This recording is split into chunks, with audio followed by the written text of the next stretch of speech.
What's going on, everyone? I'm Travis Brown with the Eagle alongside digital Alex Miller. We had a little technical difficulties with the rain, so we're doing our post press conference recap slash the My Aggie Nation podcast a little virtually today. Alex, how you doing? Doing pretty well, Travis. Thanks for asking. It's raining outside. I don't know what that is. See if Max Crawford can tell me what that is. But yeah, I mean, Yeah, thunder and lightning at Kyle Field makes for some not great audio. So anyway, here we are. yeah, lots to talk about though in today's video podcast. We can start with this. Fortunately for the Aggies, one of the most notable things that came out of today's press conference is no major injuries still. That going through fall camp, that's always a concern, and that's something that A&M is lucky to not deal with. Jimbo Fisher saying that they don't have anybody that should be out through the start of the season opener against Sam Houston State here in about two and a half weeks. So certainly good news for the Aggies on that front, Travis. Yeah, definitely. I know we had seen a lot of guys who weren't necessarily in pads practicing, guys like Bryce Foster for a time period, Andre White, Layden Robinson, Walter Nolan. Who am I missing? There was a lot of guys who have been in and out of Miles practice. Jones. Miles Jones. Miles Jones. You've had a couple receivers. They're back to practice with Chris Marshall, Noah Anais Smith. He had the little finger deal. So yeah, just the nicks and bruises of fall camp, just like you'd see anywhere across the country. And, A&M's surely hoping that that's going to continue to be the way things go as they get ready to get going this season. For sure. For sure. Yeah. Probably the other biggest news of the day, still no starting quarterback named. That's not necessarily a surprise, especially given how close the battle has been described. Of course, Haynes King and Max Johnson, even Connor Wegman still fighting for that job. A&M had their first fall scrimmage on Saturday, having another one this Saturday. Jimbo Fisher said this would be the last live scrimmage before the Aggies start their season. It seems like it's down to Haynes and Max, but still no indication. Jimbo said no timetable per se either on when he'll name his starting quarterback, Travis. Sure. And Jimbo Fisher has said in the past many times that he really grades his quarterbacks off of those scrimmages, not necessarily as much the everyday practice. Those build up to the scrimmages, and the scrimmages is where he truly gives those grades. Because of that, I would venture to guess, and this is just me being a betting man, I would put my money down on the fact that they would probably name a starter Monday, Tuesday, midweek next week. It's what he did last year with Haynes King when they got back to about a week and a half before the first game, because he likes to have that continuity with the guys where the guys know who the guy is going to be, and they can get some practice, get into game week, knowing who that number one guy is. So again, just me spitballing and looking at what Jimbo Fisher has done in the past, I would think that we would get a name here sometime next week. Yeah, I think I tend to agree. You kind of nailed it on the head. Jimbo probably wants that QB1 to start building some good rapport with whatever that starting unit is, at least a week before the season starts. But at the same time, given how close the battle's been described, I also wouldn't be surprised if it was Monday afternoon, the week of the season opener, and Jimbo finally named a guy. So certainly something to watch and something to stay tuned about as A&M continues their fall camp. For sure, for sure. Something else that was really highlighted today at today's press conference was kind of the running back depth. A&M knows what they have in Devon Achane, but when you go down the list, there's kind of a group of guys that are really working to, separate themselves, find their roles, different skill sets. When you look at Amari Daniels, Ernest Crownover, LJ Johnson, even Le'Veon Moss, true freshman. What did you kind of make of Jimbo's comments on that, Travis? I thought it was interesting that he said going back to the last scrimmage, they've actually limited the amount of reps that Devon Achane took in that scrimmage, not because there's anything wrong with him, but because they know he's going to be the guy. They wanted to see who that next guy is going to be. And running back is a position group that is kind of interesting because through most of the time that Jimbo Fisher has been at Texas A&M, he's had kind of a 1A, 1B guy. You could You could argue Travion Williams was a little bit more of the feature back, but there was guys that supported him, and Isaiah Spiller and Jay Corbin and some of those guys, if I'm not mistaken. But if he's going to go back to that feature back, if they're going to hand the ball to Devon Achane as many times as they can, or if they're going to have some guys step up to carry some of the load back there, he kind of indicated that with Devon Achane.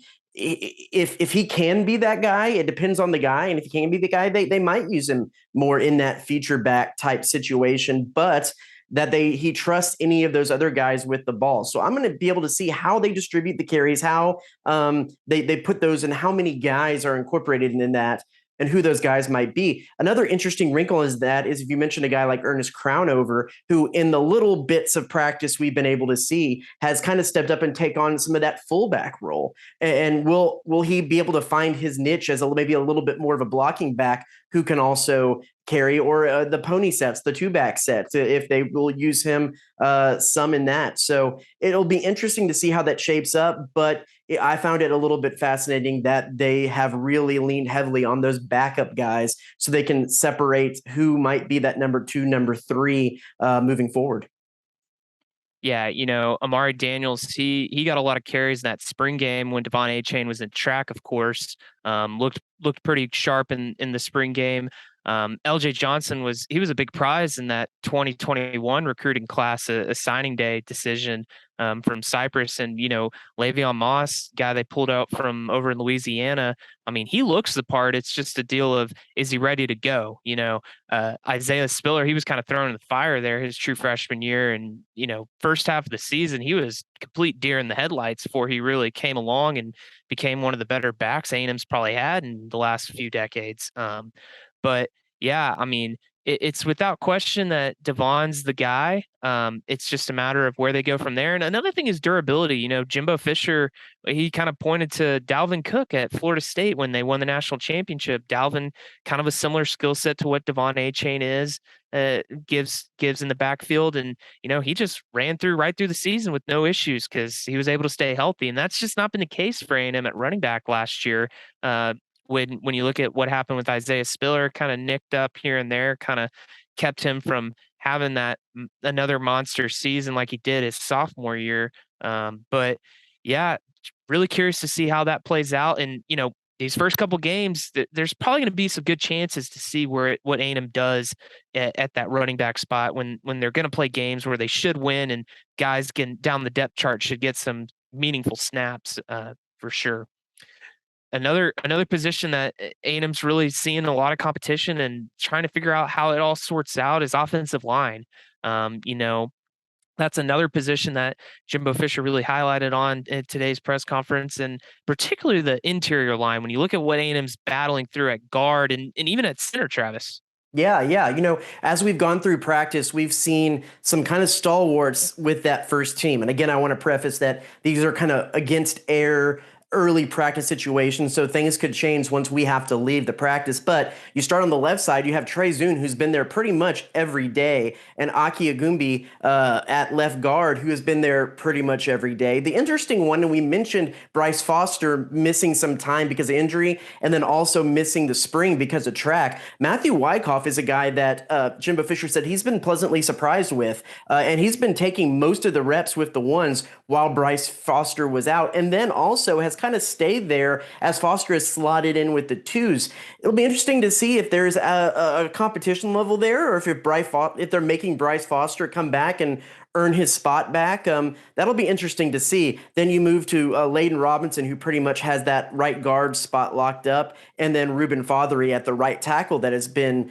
pretty consistent there. But as we have said many times before, I think this is the deepest that Texas A&M has been at the offensive line. I mean, you go back to 2017 where they couldn't even find 5 guys. That is with Noah Mazzoni and Kevin Sumlin, of course, but they couldn't even find 5 guys who were consistent enough. They were having to do this line change thing. If you especially think about that UCLA game, the dreaded 2017 UCLA game, they were switching full offensive line out, trying to find 5 guys who could be cohesive. Now I think that we're in a situation at A&M where they can there's guys who can push guys, and we might actually see week to week there could be different lineups as different guys step up and push guys, and that's the kind of SEC depth that Jimbo Fisher has talked about for a long time. I think the offensive line is in a really healthy place as far as the Aggies are concerned. Yeah, I would agree. And, fortunately for A&M, if you're going to have a place where there's going to be some combinations and changes around, you probably want that on that interior line. You probably don't want as much rotation or movement on those tackles. And, Reuben Father, he was a guy that stepped up as a true freshman, played really well last year. And Trey Zune, a guy that's, finally getting his turn, more of an experienced kid. And they were really high on him in the spring. They've been really high on him in the fall. I don't really expect much movement going on there as of now. But yeah, I mean that interior line, I mean, you've got 5, 6 guys that are really competing for spots. And A&M's got a lot of good options. And like we said with running back, I mean, those first 2 games, there's going to be opportunity for some mixing and matching potentially to see how guys gel with one another and can build some rapport up front. So that's certainly something to watch. Bryce Foster was so good last year. It's kind of hard to believe that, he could potentially be fighting for his spot with how well he played. But I mean, you look at Matthew Wyckoff. I mean, the dude's like 6'6", 330. I mean, he is a monster. And so A&M's got some dudes up front. Really, really curious too, like you said, Travis, just to see how it all comes together. Probably have some more definite answers once A&M starts getting down the road, playing the likes of Miami, Arkansas, maybe even Mississippi State. I'd find it hard to believe that they're going to try and keep mixing it up, potentially anything past that. So. Sure. So you've seen a little bit more of practice than I have. Of course, I was away on marriage and honeymoon break at the start of the season, been able to see the last 4 or 5. What has stood out to you from the 4 periods of practice or so we've been able to see, guys that have stuck out to you, questions that you might have? Yeah, I think for me, one of the biggest things is that you're really starting to see the overall depth of talent really come around. Now, a lot of that goes back to A&M signed the number 1 recruiting class last year, and we'll see how many of these freshmen and how much of an impact they'll make this season. But I mean, you look at the lines, and in the SEC, it just starts in the trenches, right? You go and look at the defensive line, there's not a lot of like just walk on scrubs walking around. I mean, these are big dudes that could really actually play. And I mean, they're really the caliber when you go and you watch a pregame warm up of the Alabamas and the Georgias and even the LSUs of the world. I mean, they're stacking up and they're comparing to that level. That's something that I've really noticed. A guy Yeah, and that's I think for me, it goes back. And I know this is a horse that I've kicked dead plenty of times, but the tight ends, that really fascinates me with how many they have and how they're going to be used, because they do have a little bit of depth at wide receiver, but there's a lot of young guys, a lot of experienced guys, and Jimbo Fisher has said frequently they like using a 2 tight end set a lot. How are they going to use those guys? Because you have guys like Blake Smith, you have guys like Jake Johnson, and even Theodore Millen Olstrom, the guy from Sweden, that have the bodies like those kind of hybrid flex wide receiver tight ends like you see in the NFL that'll flex out, even that kind of Mike Evans type body type. Will they use those guys a little bit more? Will they be able to add a little bit more depth to the whole wide receiver core? I know that they have Evan Stewart, the freshman, coming in, who's going to be, we would think, be pretty good, and Anaya Smith coming back. Yul Keith Brown and Chase Lane, some guys with a little bit of experience. But how much is that tight end group going to actually mesh in there, and how do they fit into the game plan is something big that I'm definitely looking out for. And then another guy on the defensive side of the ball, Jardine Gilbert at safety. He's as long of a defensive back as A&M has had in a really long time. Really tall guy. Seeing how he's seen a lot of time with the first team, how does he slot in next to Damani Richardson, and what kind of role could he play? Also seen Anthony Lucas slotting in there at defensive end a little bit. What kind of role can he play? Those are some of the guys that have stood out to me so far. Yeah, going back to the tight ends, when you look at the kind of offense it seems like Jimbo really wants to run, it incorporates two tight ends and it incorporates two types of tight ends. And you saw it his first season at A&M because they had the perfect combination for it. Trevor Wood was the blocking on the line, hand in the dirt kind of guy who's going to, be in the run game, be that extra tackle, block, block, block. You had Jay Sternberger, who is going to split out wide in that number 3 receiver. Maybe he goes kind of in an H-back behind the line kind of guy. He's going to be a passing threat. That's all the time we have for this week's My Aggie Nation podcast. Thanks so much for joining. We'll be back next week with a little bit more from Texas A&M's fall camp. So, for Alex Miller, I'm Travis Brown. This is the My Aggie Nation podcast and the post press conference video. We'll talk to you next week.